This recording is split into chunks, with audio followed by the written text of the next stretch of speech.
सुप्रिया गटाच्या बैठकीमध्ये राडा झाला। ईशान्य मुंबई लोकसभा मतदारसंघावरून वाद। शरद पवार गटाची लोकसभा मतदारसंघ संदर्भात महत्त्वाची बैठक मुंबईत झाली। या बैठकीत ईशान्य मुंबई लोकसभा मतदारसंघावरून राष्ट्रवादी सुप्रिया गटात मोठा वाद झाल्याचं समोर आलं।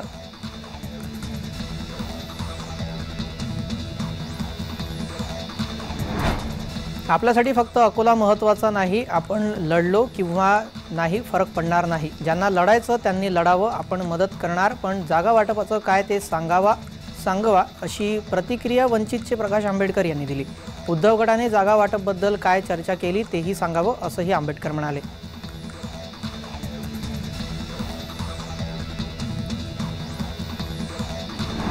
सध्याचं महाराष्ट्रावरील संकट दूर व्हावं, महाराष्ट्र गुलामगिरी मुक्त व्हावा अशी मागणी साई दरबारी केल्याचं संजय राऊत यांनी सांगितलंय। तसेच महाराष्ट्रातील शेतकरी, कष्टकरी, बेरोजगार यांना चांगले दिवस येण्यासाठी चांगलं सरकार यावं अशी शाही चरणी प्रार्थना केल्याचं संजय राऊत यांनी दर्शन घेतल्यानंतर प्रतिक्रिया देताना म्हटलं।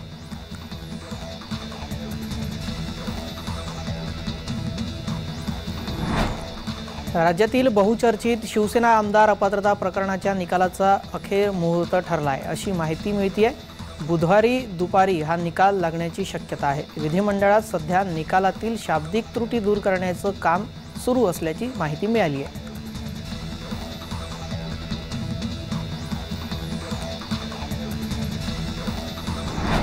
उपमुख्यमंत्री देवेंद्र फडणवीस यांनी उद्धव ठाकरे यांना टोला लगावला आहे। आधीच्या मुख्यमंत्र्यांच्या मानेला पट्टा होता, आताच्या मुख्यमंत्र्यांच्या मानेला तो पट्टा नाही आहे असं देवेंद्र फडणवीस म्हणाले होते। त्यांच्या या टीकेला संजय राऊत यांनी प्रत्युत्तर दिलंय।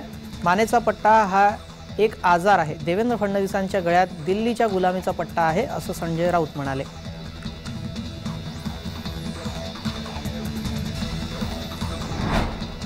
गळ्याला पट्टा घालून उद्धव यांनी जनतेला मूर्ख बनवलं। नितेश राणेंनी उद्धव गटावर पुन्हा हल्लाबोल केला।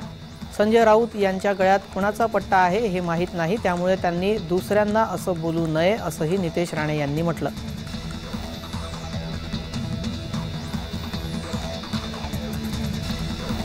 सोलापुरात नितेश राणे आणि टी राजा यांच्यावरील दाखल झालेल्या गुन्ह्यांबद्दल नारायण राणे यांना विचारले असता असे गुन्हे दाखल होतच असतात, त्यात काय तुम्ही वकील देणार का असा प्रश्न राणेंनी पत्रकारांना विचारला।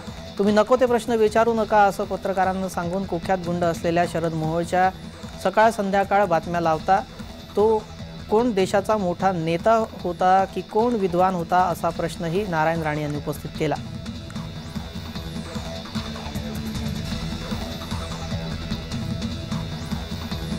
अंधारेंनी बीडच्या शिवसैनिकांचा बाजार मांडलाय। बीडच्या पदाधिकाऱ्यांचा सुषमा अंधारेंवर गंभीर आरोप। आजी माजी पदाधिकाऱ्यांकडून पत्रकार परिषद घेऊन माजी तालुका प्रमुख व्यंकटेश शिंदे यांनी बीडच्या शिवसैनिकांचा बाजार मांडल्याचा गंभीर आरोप सुषमा अंधारे यांच्यावर केलाय। त्यामुळे उबाठा गटाच्या सर्व पदाधिकाऱ्यांनी शिंदे गटात जाण्याचा निर्णय देखील जाहीर केला।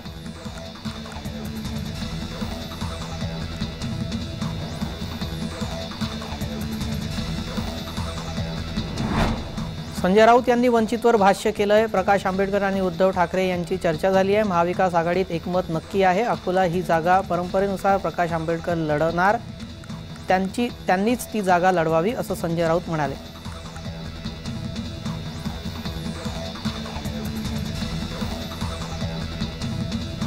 मंत्री शंभूराज देसाईंविरोधामध्ये अश्लील पोस्ट करण्यात आली असून शिवसेनेच्या तालुका प्रमुख विरोधामध्ये गुन्हा दाखल करण्यात आला आहे। शिवसेनेमधला वाद चव्हाट्यावर आलाय असा आता प्रश्न उपस्थित होतोय।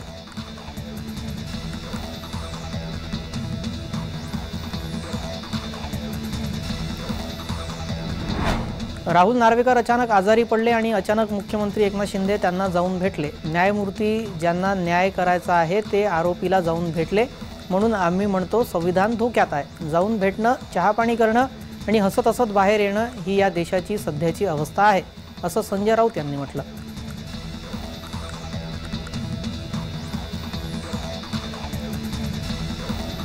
दक्षिण मुंबईसाठी काँग्रेसकडून अधिकृत चर्चा झाली नसून दक्षिण मुंबईचं प्रतिनिधित्व अरविंद सावंत यांच्याकडेच अशी प्रतिक्रिया संजय राऊत यांनी येथील लोकसभेच्या जागेवरून मिलिंद देवरा यांनी घेतलेल्या भूमिकेवर दिली।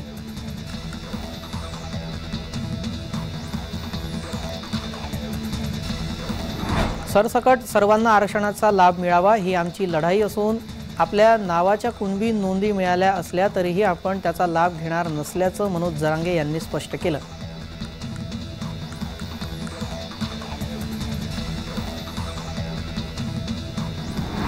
कुणबी प्रमाणपत्र मिळालेल्या मराठ्यांना ओबीसीत येण्यापासून रोखणार कसे, असा थेट सवाल हरिभाऊ राठोड यांनी मंत्री छगन भुजबळ यांना केलाय. मराठ्यांना ओबीसीमधून आरक्षण देता येणार नाही, या भुजबळ यांच्या वक्तव्यावर राठोड बोलत होते.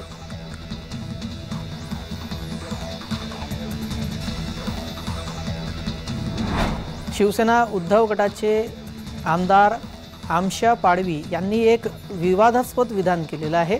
आदिवासींना हिंदू आहेत ना मुस्लिम आहेत ना ते ख्रिश्चन आहेत, आदिवासी समाजाला कुठल्याही प्रकारची धर्मसंहिता लागू नाही, असं पाडवी यांनी वक्तव्य केलं. त्यांचे हे वक्तव्य येणाऱ्या काळात वाद निर्माण करू शकते. धुळ्यामध्ये माध्यमांशी बोलत असताना त्यांनी ही प्रतिक्रिया दिली.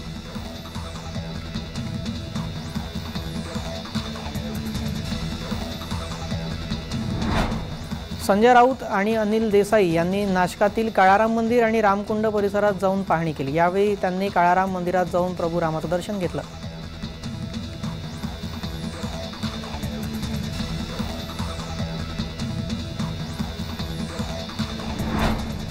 नंदुरबार जिल्हा विकास फोरमच्या झालेल्या बैठकीमध्ये सर्वपक्षीय नेते उपस्थित होते. यावेळी भाजपा खासदारांच्या मनमानी कारभारामुळे युती धर्म पाळला जात नाही, तर अशा उमेदवाराला भाजपाने उमेदवारी देऊ नये.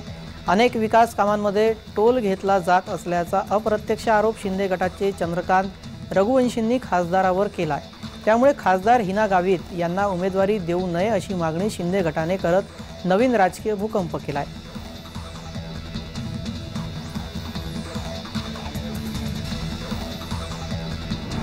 शरद पवार यांचे कौटुंबिक बंधू प्रताप पवार यांच्या निओ स्टार इन्फ्रा कंपनीला कोविड औषधे लस तयार करणाऱ्या कंपनीकडून मार्च 2021 मध्ये कोविडच्या दुसऱ्या टप्प्यात 435 कोटी मिळाले होते, असा आरोप भाजपाचे नेते किरीट सोमय्या यांनी केलेला आहे. त्यांच्या चौकशीसाठी कॉर्पोरेट व्यवहार मंत्रालयाकडे तक्रार केली आहे, असंही सुद्धा सोमय्या यांनी सांगितलं.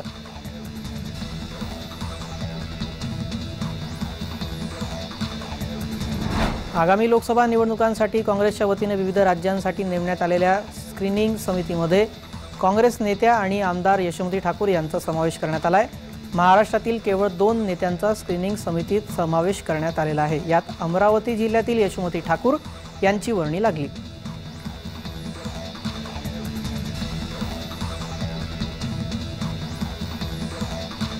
पंतप्रधान नरेंद्र मोदींच्या लक्षद्वीप दौऱ्यानंतर बॉयकॉट मालदीवचा ट्रेंड जोर धरत आहे. भारतीयांसह कलाकार, राजकीय नेते आक्रमक झाले असून भारतीय समुद्रकिनारे आणि पर्यटनाला चालना देण्यासाठी ते एक्सप्लोर केली जात आहेत.